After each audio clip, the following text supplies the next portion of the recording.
Қайырлы таң баршаңызға, қымбатты барша бауырлар. Бүгін сәуірдің 21-і, айт мерекесі құтты болсын.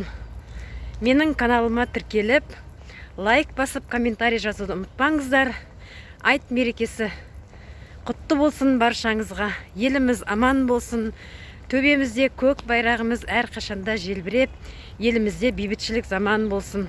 Алла тағала сол бейбіт заманда бақытты да, табысты да, дәулетті өмір кешуді баршаңызға нәсіп етсін.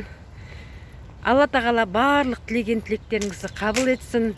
Әр күнімізде, әр қашанда қуаныш болып, әр шаңырақта береке, бірлік болып, денсаулық болып, барлық тілеп жатырған тілектеріңіз, алдарыңыздағы жоспар мақсаттарыңыз барлығы орындалсын.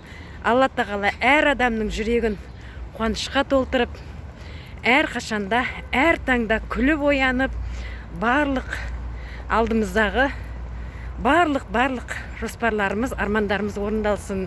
Баршаңызға таңғы сәлем. Ақтөбеден мен сіздерді жақсы көремін. Мерекелеріңіз құтты болсын. Бүгінгі күндеріңіз сәтті болсын.